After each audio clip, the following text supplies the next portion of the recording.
कहते हैं ना कि एक गलत डिसीजन बहुत सारे हलचल को लाकर खड़ा कर सकता है। ऐसा ही कुछ अब भारत और अमेरिका के बीच में देखने को मिल रहा है। इसी बीच इजराइल के पीएम ने कहा है कि मैं भारत को एक ट्रिक बताऊंगा। जानेंगे वो क्या कहना चाह रहे हैं और उस ट्रिक से कैसे डोनाल्ड ट्रंप से बातचीत की जा सकती है। वहीं दूसरी तरफ ऑस्ट्रेलिया के आर्मी चीफ भारत आ रहे हैं। ऑस्ट्रेलिया भारत की तरफ क्यों दौड़ रहा है और इन सब में राजनाथ सिंह ने अमेरिका यात्रा को रद्द क्यों कर दिया है। जियोपॉलिटिक्स में बहुत कुछ चल रहा है। हमेशा की तरह वर्ल्ड मिरर के इस एपिसोड में जानने को मिलेगा बहुत कुछ, इसलिए वीडियो को अंत तक जरूर देखें। अब ऐसा लगता है जैसे संबंधों में जवाब देने का सिलसिला शुरू हो गया है। भारत ने भी अब जवाब देना शुरू कर दिया है। स्क्रीन पर एक आर्टिकल देख रहे हैं और इस आर्टिकल में कहा जा रहा है कि राजनाथ सिंह जिनकी अमेरिका यात्रा होने वाली थी, फिलहाल के लिए उस यात्रा को स्थगित कर दिया गया है। हालांकि भारत ने अपने हाथ में पूरा सीन रखा है, आधिकारिक तौर पर कुछ भी नहीं कहा गया है, लेकिन ऐसा लगता है जैसे भारत का असंतोष का पहला ठोस संकेत अब दिखना शुरू हुआ है। अमेरिकी राष्ट्रपति के इस कदम से दोनों देशों के संबंध एकदम निचले स्तर पर पहुंच गए हैं। रक्षा मंत्री राजनाथ सिंह कुछ समय बाद अमेरिका की यात्रा करने वाले थे और भारत के तरफ से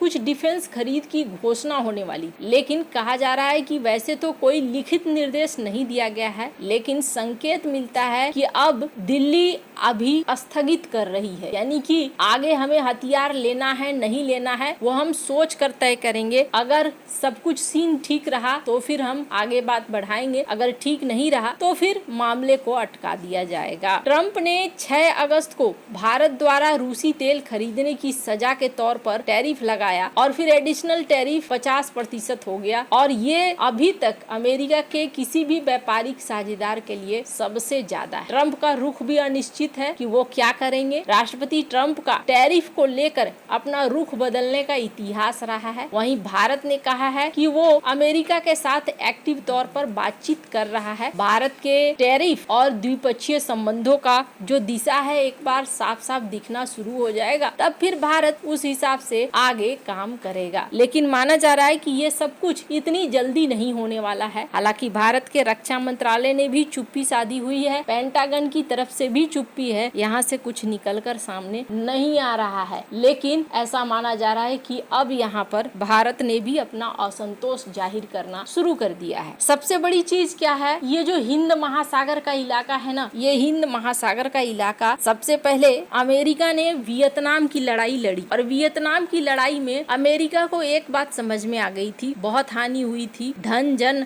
हर चीज की हानि हुई थी, जिसके बाद अमेरिका समझा था कि यहाँ पर ना अकेले नहीं आया जा सकता है और यहाँ पर अगर आना है तो फिर क्षेत्रीय देशों के साथ गठबंधन वगैरह बना के तब यहाँ घुसना होगा। अमेरिका ने सोचा, लेकिन हुआ क्या, वियतनाम के बारे में ही वो सोच रहे थे, इसी बीच चाइना भी निकल कर आ गया। दरअसल अमेरिका की सोच थी कि यहाँ पर हम जो कम्युनिस्ट प्रभाव है सोवियत संघ का और चाइना का उसको थोड़ा खत्म करेंगे, लेकिन इसके उलट ये हो गया कि चाइना आगे बढ़ता चला गया और अब चाइना इस कदर हो गया है कि अमेरिका को इस इलाके में अपना पोजीशन बनाने के लिए, चाइना के प्रभाव को कम करने के लिए कई क्षेत्रीय देशों के पास जाना पड़ रहा है। अभी जैसे आसियान के देश वो समझ चुके हैं कि अब चाइना और अमेरिका में से एक को चुनने की बात हो रही है, तो आसियान ने कहा देखिए हम किसी के तरफ नहीं है, ना आपकी तरफ ना आपकी तरफ, हम तटस्थ रहेंगे। वहीं कई सारे ऐसे देश हैं जो चाइना से पंगे लेना नहीं चाहते हैं। और दूसरा, डोनाल्ड ट्रंप का ये जो दूसरा कार्यकाल है, इस कार्यकाल ने अमेरिका के इंडो पैसिफिक रणनीति को पूरी तरीके से छिन्न भिन्न कर दिया है। भारत जो एक सशक्त पार्टनर बन सकता था, चाइना के साथ भारत की बनती भी नहीं थी। यहाँ 25 सालों से यही वजह से इस रिश्ते को विकसित किया गया, लेकिन इन्होंने अमेरिका फर्स्ट और टैरिफ का ये युद्ध चलाकर सारा कुछ यहाँ पर समाप्त कर दिया है फिलहाल के लिए। अब क्वाड को लेकर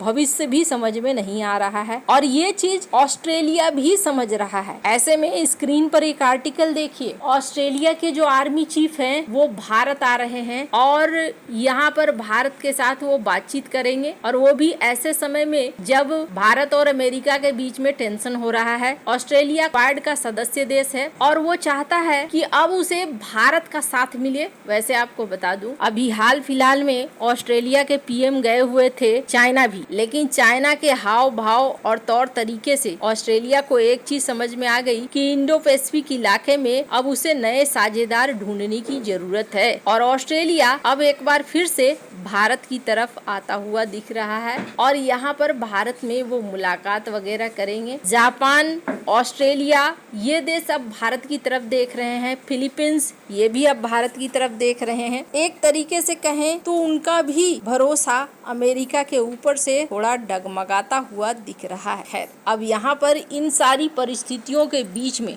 सवाल ये पैदा होता है कि भारत और अमेरिका के रिश्ते क्या नॉर्मल होंगे या नहीं होंगे। तो यहाँ पर दोनों पक्ष के जो अधिकारी हैं वो अपने लेवल पर कथित तौर पर बातचीत कर रहे हैं। अब यहाँ पर इजराइल के पीएम नेतन्याहू ने एक बड़ा बयान दिया है। पीएम नेतन्याहू भारत के राजदूत से भी मिले, भारतीय पत्रकारों को भी कल इन्होंने संबोधन दिया था। इसके बाद इन्होंने एक बड़ी बात कही है। इन्होंने कहा कि अमेरिकी राष्ट्रपति डोनाल्ड ट्रंप से कैसे निपटना है इसके लिए वो प्रधानमंत्री नरेंद्र मोदी को कुछ सलाह देंगे। हालांकि उन्होंने कहा कि पीएम मोदी को ये सलाह वो निजी तौर पर देंगे। इजरायली पीएम ने प्रधानमंत्री मोदी और डोनाल्ड ट्रंप दोनों को ही अपना शानदार मित्र बताया। इस समय इजराइल भारत का बहुत ही करीबी मित्र राष्ट्र है और नेतन्याहू के पीएम मोदी के साथ बड़ी अच्छी ट्यूनिंग भी है। इजराइल के पीएम बेंजामिन नेतन्याहू का कहना है कि पीएम मोदी ट्रंप मेरे बहुत ही शानदार दोस्त हैं। ट्रंप के साथ डील करने के लिए मैं पीएम मोदी को कुछ सलाह दूंगा, लेकिन निजी तौर पर। मीडिया से बातचीत के दौरान इजरायली पीएम ने ये भी कहा कि वो जल्द भारत के दौरे पर आने वाले हैं। इस दौरान नेतन्याहू ने भारत और अमेरिका के संबंधों को बहुत ही मजबूत बताया और दोनों से टैरिफ के मुद्दे को सुलझाने का अनुरोध किया। उन्होंने कहा कि रिश्ते के आधार बहुत ही मजबूत है। ये भारत और अमेरिका के हित में है कि एक सामान्य आधार पर आए और टैरिफ मुद्दे का समाधान निकालें। ऐसा समाधान इजराइल के लिए भी अच्छा होगा क्योंकि दोनों ही देश हमारे मित्र हैं। इससे पहले इसी हफ्ते ट्रंप ने ये टैरिफ